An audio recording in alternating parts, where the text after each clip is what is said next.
Voilà, on va passer à Deutéronome 10. Donc Deutéronome, donc dans la Bible, vous pouvez downloader télécharger n'importe quelle application de Bible. Nous, on a choisi les Bibles du Summer parce que c'est une jolie version qui parle de français, le français un peu plus quotidien et qui montre bien l'amour de Dieu. On est dans Deutéronome, chapitre 8, et là, c'est déjà marqué, on va pas s'y enlever, c'est verset 10. On va aller, je l'ai mis en jaune, c'est rigolo, je trouve, on voit bien. On va s'arrêter au verset 14 parce que c'est déjà riche. Et puis, on va dire, regardez ce qui se passe ici. Dans les versets précédents, on avait vu que Dieu nous faisait rentrer dans un pays extraordinaire où il y avait plein de cours d'eau, plein de sources, c'était des super plaines, des montagnes. On avait beaucoup à manger, ça se passait super bien.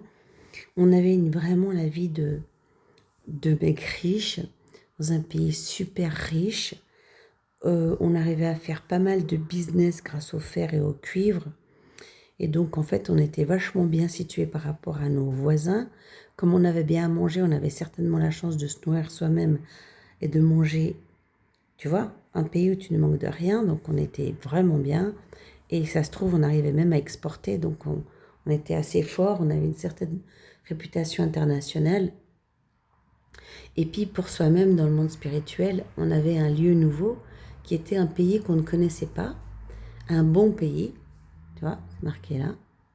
Et ça, c'est un bon pays au niveau spirituel. C'est pas seulement le bon pays au niveau physique, mais c'était un bon pays au niveau spirituel qui lui-même était extrêmement riche et dans lequel on pouvait aller se promener pour découvrir toutes sortes de choses que Dieu nous décrivait dans ces versets et qu'on avait la possibilité de grandir spirituellement dans un monde spirituel riche et abondant qui était mis à notre disposition par nos bonnes dispositions de cœur qui disaient que on est d'accord de rentrer dans les commandements de Dieu, non pas parce que on va se prendre une porte dans la figure si on ne le fait pas, mais tout simplement parce que c'était la bonne chose à faire, parce que le concept de base divin, c'était que les commandements étaient là par amour et que c'était le cadre de vie que on avait dans la famille dans laquelle on était rentré.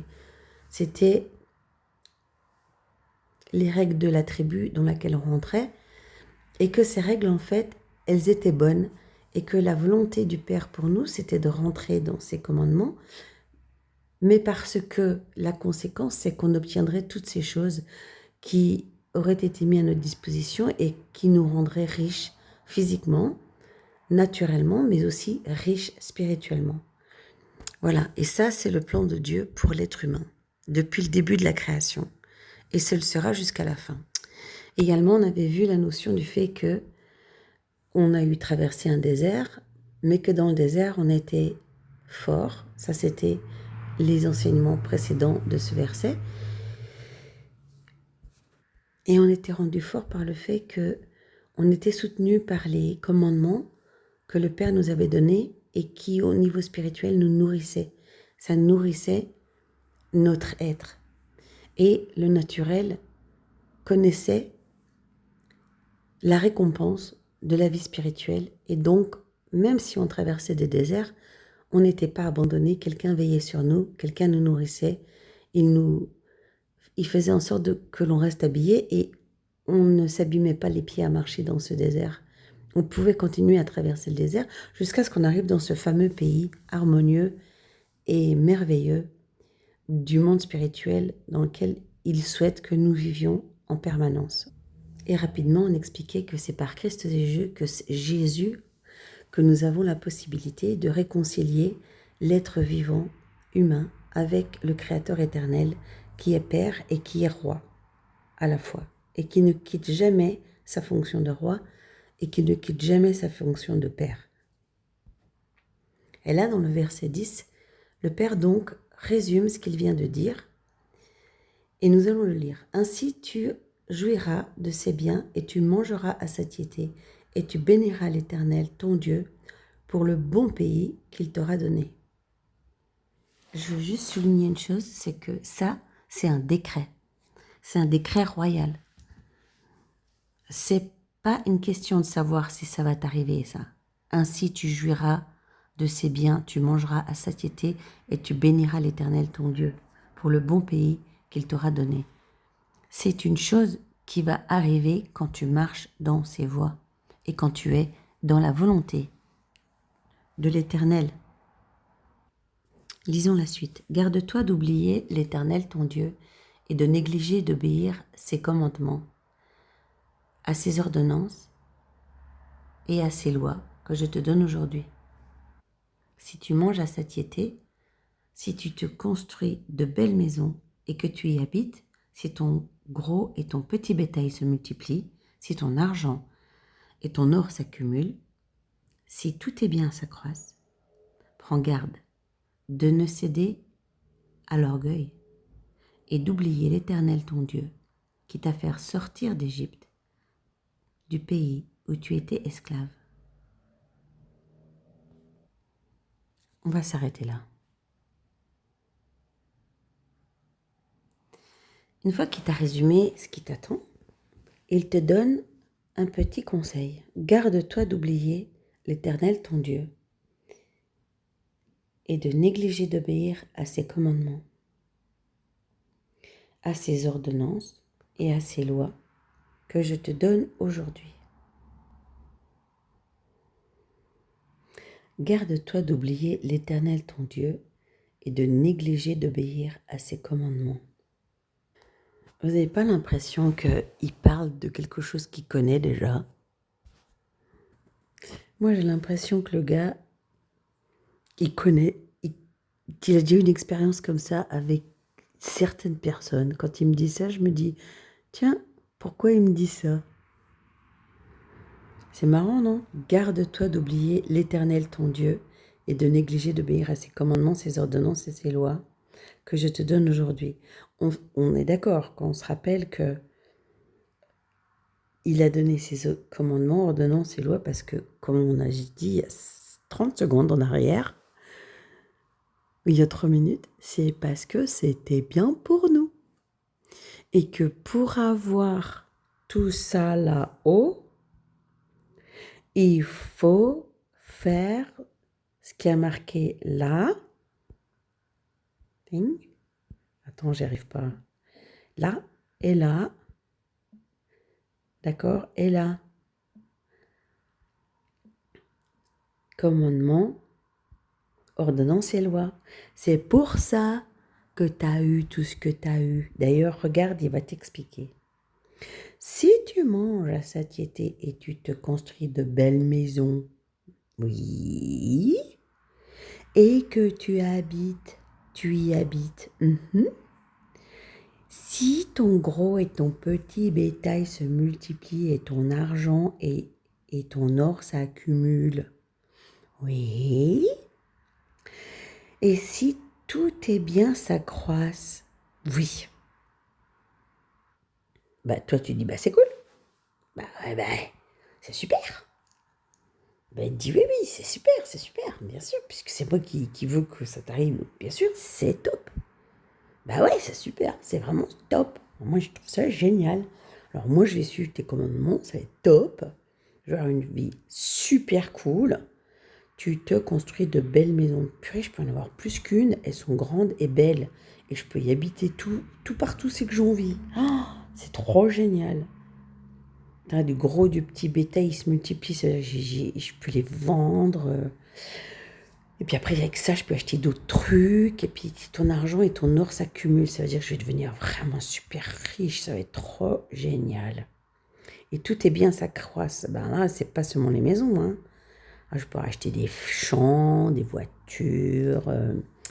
Qu'est-ce que je vais faire avec tout mon argent? Ouais, je vais acheter bon, de la nourriture, j'en ai pas besoin, j'en ai. Qu'est-ce que je vais bien pouvoir faire avec mon argent? Ben justement, prends garde. Verset 14. Prends garde. Prends garde. De ne pas céder à l'orgueil. Et d'oublier L'Éternel ton Dieu qui t'a fait sortir d'Égypte, du pays où tu étais esclave. Qu'est-ce qui se passe quand on a tout? Il y a plusieurs choses qui se passent quand on a tout. Il se passe qu'à un moment donné, on s'ennuie. Puis on a envie d'autre chose. Puis tout ça c'est bien, mais bon voilà. Je dis à des grandes maisons, je dis à plein de voitures. Oh, j'ai qu'une seule femme, c'est nul. Ou bien la fille, elle s'est dit, ouais, bon, moi, mon mari, il est jamais là, il travaille tout le temps. Oh, je m'ennuie. Qu'est-ce que je pourrais bien faire? Ouais. Et puis, l'orgueil, c'est quoi en fait? Ouais, ben, de toute façon, moi j'ai des sous, je fais ce que je veux avec. Moi je vais m'acheter des trucs, c'est mon argent, de toute façon, je fais ce que je veux. Je vais faire ce que je veux avec. Je vais m'acheter des trucs, ça me regarde que moi. Je ne dirai à personne ce que je vais faire avec. Puis on commence à faire des trucs. Des trucs qui ne sont pas forcément dans la volonté de Dieu et ce que Dieu nous a dit de faire. Et si ça vous intéresse de savoir ce que Dieu veut pas qu'on fasse, on pourra voir ça dans une autre vidéo. Et puis après, d'oublier l'Éternel ton Dieu. Bah ouais, du style, ouais, bah c'est à moi, c'est mon argent. Hein. Moi, je fais ce que je veux avec, hein, ça regarde personne, je vais pas dire à Dieu ce que je fais, de toute façon, je m'en fous de ce qu'il pense Dieu.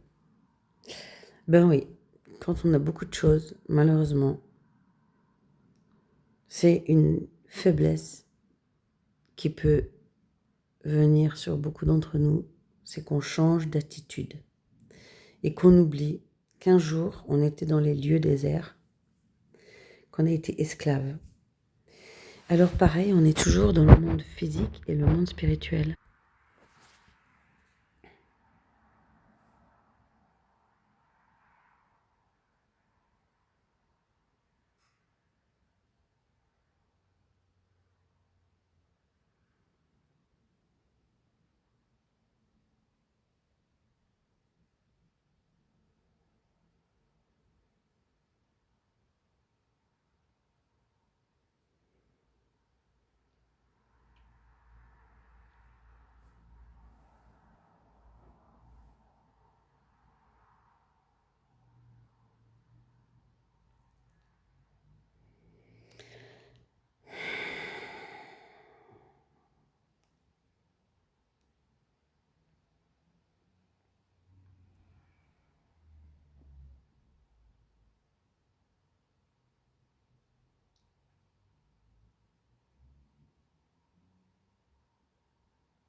En gros, dans une autre vie, il t'a sorti de tout ce qui était sale, de tout ce qui était méprisable, de tout ce qui te faisait du mal.